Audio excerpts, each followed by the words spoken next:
To my YouTube channel scary stories by Ayaz.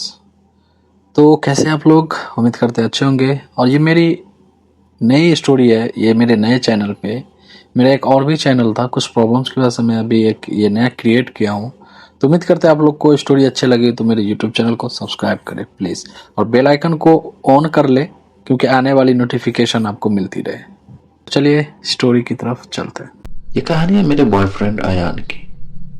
Ayan दिखने में बिल्कुल एक नॉर्मल लड़के जैसा था, लेकिन धीरे धीरे मुझे एहसास होने लगा कि उसके अंदर कुछ ऐसा है जो इंसानी नहीं है।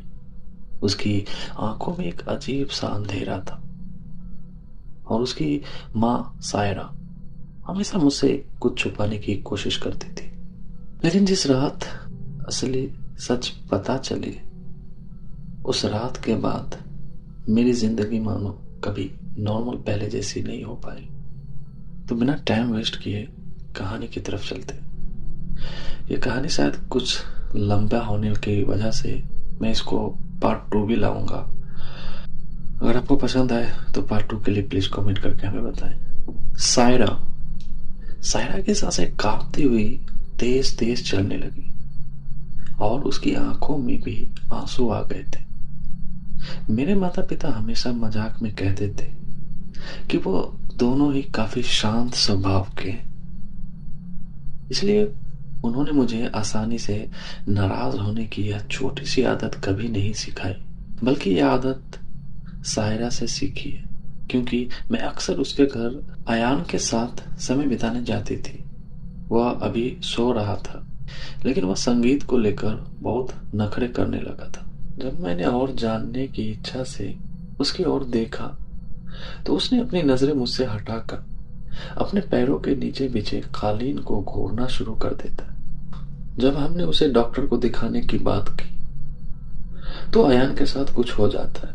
वह गुस्सा हो जाता है, या शायद डर जाता है, और तब तक गुस्सा करने लगता है जब तक कि बेचारा डॉक्टर बिना यह पता लगाए चला नहीं जाए कि उसे हुआ क्या था। तब से हर डॉक्टर के साथ यही हुआ। वह सब डॉक्टर पे भड़क उठता था। वह जितना दिखता है उससे कहीं भी ज्यादा ताकतवर है। खासकर अब तो जब वह गुस्सा हो जाता था, उस याद से ही उसका चेहरा पीला पड़ जाता था। उस पर मेरे मन में बस एक ही ख्याल आया, ये क्या हो रहा है? ये तो पागलपन है। क्या पुलिस को बुलाना पड़ेगा या कुछ और? मैं अपने मन में सोचने लगी। मेरी उथल पुथल भरी भावनाएं शांत हो गई थी, और मैं अजीब तरह से शांत हो गई थी। ये सब सुनकर जो सदमा लगा था, उससे उदासी दूर हो गई थी, और उसकी जगह अंधविश्वास ने ले ली थी। जिस आयान को मैं जानती थी, वह गुस्सा हिंसक करने वाला व्यक्ति नहीं था। इसलिए क्योंकि उसके पास कभी इतनी ताकत नहीं थी कि वो सच में खतरनाक हो सकता है। जैसे ही ये ख्याल मेरे मन में आया, मुझे कुछ समझ में नहीं आया। हालांकि मैं सच में नहीं चाहती थी कि ये सच हो, लेकिन ये नॉर्मल नहीं था। अपनी शंका बताना बेवकूफी थी, इसलिए मैंने कुछ देर सोचा कि मुझे क्या करना चाहिए। आखिरकार मैंने सायरा और अपने पिताजी से कहा, और मैं गलियारे की तरफ से आयान के कमरे की ओर चलने का फैसला किया। मुझे खुद देखना था। उस पर मुझे इस बात की परवाह नहीं थी कि उसे जो भी बीमारी है वो संक्रमित है या नहीं। जब मैं पहुंची तो उसका दरवाजा पहले से ही अपने कब्जे से उखड़ा हुआ था, और मैं कुछ पल उसे घूरती रही। फिर वही बदबू मुझे दूसरी बार महसूस हुई, जो दालान तक आती रही। इस बार ये और भी बुरी थी। पसीने और अयान के बिना धुले शरीर की वही दुर्गंध हवा में फैली हुई थी, जो समय के साथ और भी बढ़ गई थी। लेकिन इस बार उसमें धातु जैसी गंध भी थी, लोहे की कड़वी बदबू, जिसने मुझे अंदर कदम रखने से पहले ही चेतावनी दे दी थी कि मुझे अंदर क्या मिलेगा। बेडरूम के अंदर पूरी तरह अंधेरा था। पर्दे लगे हुए थे और खिड़की भी बंद थी। इस बार तो मुझे उल्टी आने लगी। जब मैं अंदर तक पहुंच गई, पसीना शरीर के तरल पदार्थ और खून के अलावा और कुछ महसूस नहीं हुआ। बदबू इतनी भयानक और सड़ी हुई थी कि मेरे घुटने कांपने लगे और मुझे संतुलन बनाने के लिए रुकना पड़ा।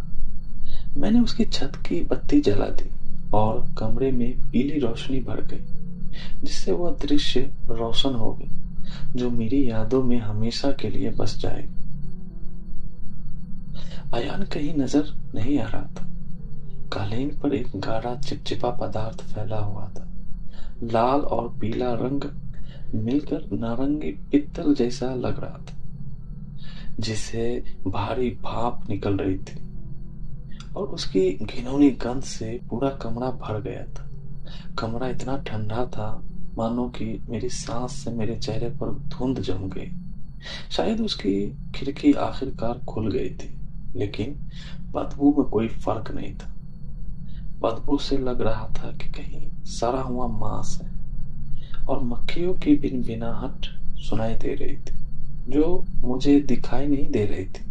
मैं सांस रोक कर उसे ढूंढने के लिए कमरे में अंदर आ गई। एक ऐसी आवाज जो किसी इंसान की नहीं हो सकती थी सुनकर मैं चौंक गई, क्योंकि क्योंकि अयान के बेडरूम से सटे बाथरूम से हल्की सी गूंज सुनाई दे रही थी। दरवाजा बंद था और मैं उस याद को मिटाना नहीं चाहती थी। जब मैं पहली बार इस घर में आई थी और ये देखकर हैरान हुई थी कि अयान के पास अपना निजी बाथरूम है, जबकि मेरे घर में नहीं था। लेकिन मैं आगे बढ़ी और दरवाजे के हैंडल को कसकर पकड़ लिया, क्योंकि ठंड से मेरे हाथ में चुंबन हो रही थी। बिल्कुल शैडो की त्वचा की तरह उस याद ने मुझे और भी तेजी से हरकत में ले लिया था। सड़े हुए मांस और खून की बदबू दरवाजा खोलते ही और भी बढ़ गई। वहां अयान अपने टॉयलेट पर झुका हुआ था और उल्टी कर रहा था। वो भयानक कान फाड़ देने वाली आवाज निकाल रहा था, जिससे मेरे पूरे शरीर में रोंगटे खड़े हो गए थे। जब मैं चीखी तो उसका पूरा शरीर इतनी तेजी से मेरी ओर मुड़ा कि उसकी गर्दन या पीठ से चटकने की आवाज आई। मुझे नहीं पता कहां से उसके होंठ और डोरी लाल हो गए और खून उसकी गर्दन से बहकर उसकी छाती तक पहुंच गया था, जो ठीक वैसे ही नंगा था जैसे पिछली बार जब हम मिले थे।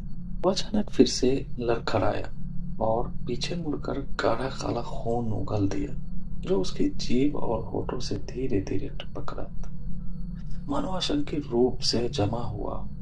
वो अकेली सांसें ले रहा था। उसकी सांसों के कारण वो उस गाढ़े मोटे खून से घुट रहा था, जो शायद अभी अभी उसके गले में फंसा हुआ था। एक और उल्टी के बाद उसके नीचे कमोड में कुछ ठोस गिरा, जिससे मेरा खून उतना ही जम गया जितना उसने जो उल्टी की। उसमें से बिल्कुल भी भाप नहीं निकली। एक उसकी कर्कश सपाट आवाज निकली और ऐसे बोल रहा था मानो बोलने में उसे दर्द हो रहा था। उसकी नजरें मुझसे मिली और मैं फिर चीख पड़ी।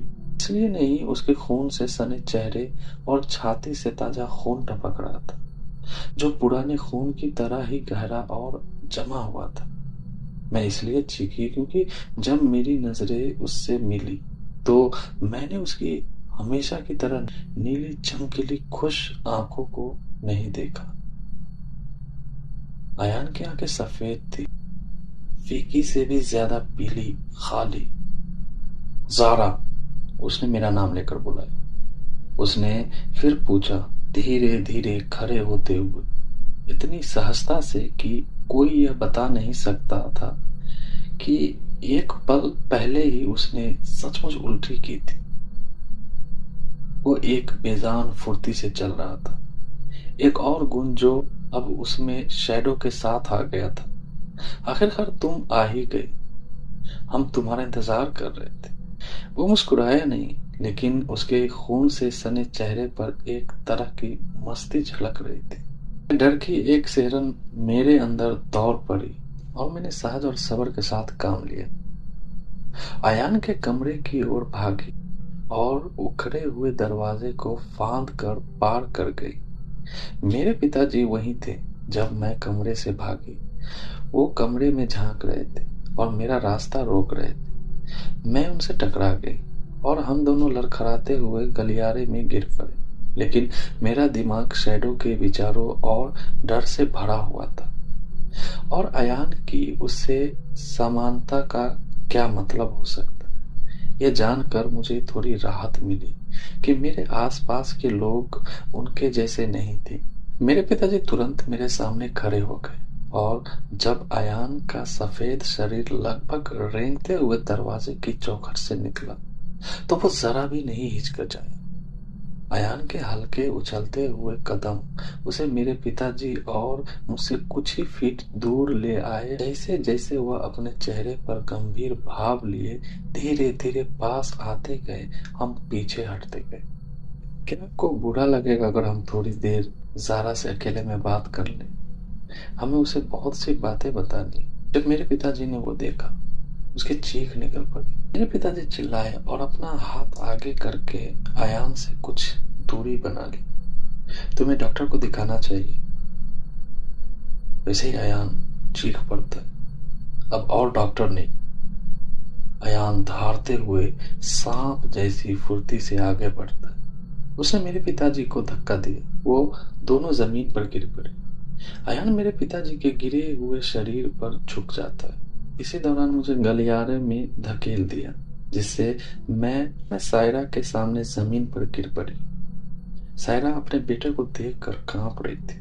जैसे ही मैं खड़ी हुई और अयान से जितना हो सके उतनी दूरी बनाने की कोशिश की, सायरा को अपने साथ चीखते हुए सामने के दरवाजे की ओर पीछे हटते हुए मेरी नजर एक खिड़की पर पड़ी।